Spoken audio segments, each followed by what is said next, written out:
Sebelum menonton serangkaian video ini, ibu dan bapak pasti sudah mengetahui 1-2 hal tentang perundungan, bukan? Nah, di proses belajar kali ini, kami mengajak ibu bapak untuk menimbang-nimbang kembali pengetahuan tersebut.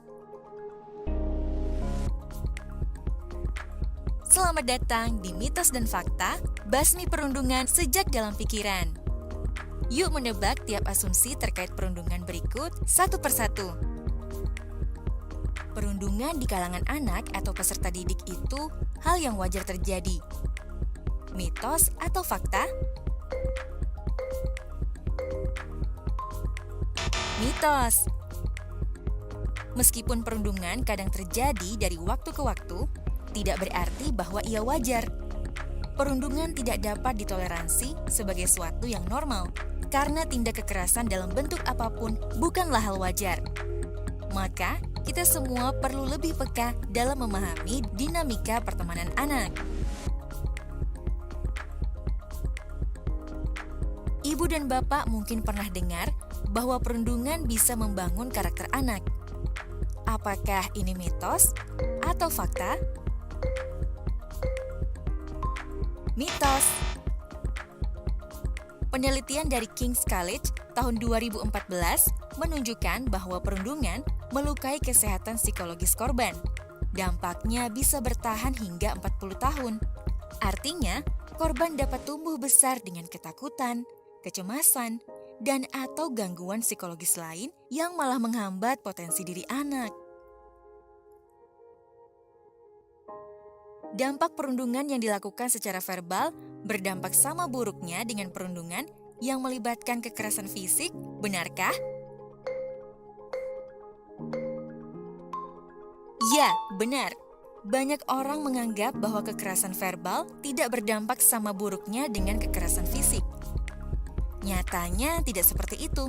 Korban kekerasan verbal dapat mengalami dampak seperti kesulitan dalam mengambil keputusan dan meragukan cara diri sendiri berkomunikasi, hingga gangguan mental seperti kecemasan, depresi, dan PTSD atau gangguan stres pasca trauma.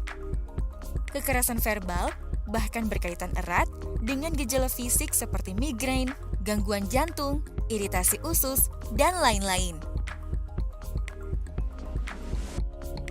Setiap manusia tidak pantas untuk menerima perundungan. Apakah ini mitos atau fakta?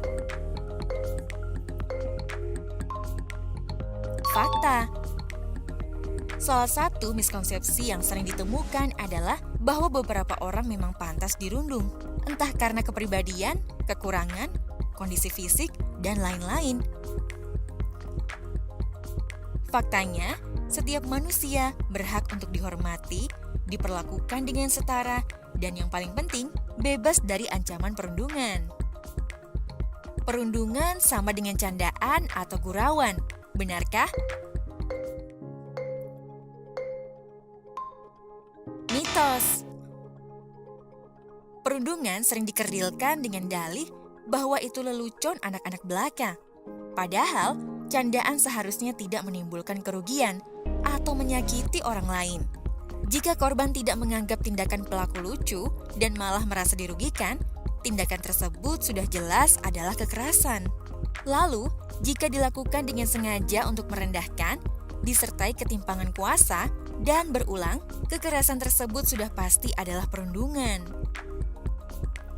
Nah, pernyataan ini mungkin pernah terpintas di benak ibu dan bapak.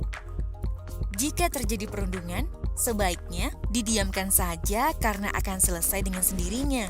Mitos atau fakta? Mitos. Saat kita memilih diam, secara tidak langsung kita mengisyaratkan bahwa lingkungan di sekitar korban membenarkan perundungan, sehingga korban pun rentan merasa semakin tidak berdaya, tidak aman, dan takut melapor. Dan akhirnya, perundungan pun bisa jadi semakin parah. Nah, kita sudah sampai di pertanyaan terakhir nih. Mitos atau fakta? Perundungan daring atau cyberbullying punya dampak yang sama beratnya dengan perundungan langsung? Fakta. Meski terjadi secara daring atau online, perundungan daring atau cyberbullying tetap menyakitkan dan berdampak fatal pada korban karena cyberbullying tetap bersifat publik, bahkan cakupannya bisa jadi lebih luas dari lingkungan sekolah. Tindak perundungan juga bisa menyebar dengan cepat dan malah bisa terjadi kapan saja karena tidak terikat jam tatap muka di sekolah. Iya, bahkan di tempat yang kita pikir adalah tempat aman bagi korban, seperti kamar atau rumahnya sendiri. Sekarang sudah tahu kan situasi apa yang merupakan mitos belaka dan fakta terkait perundungan?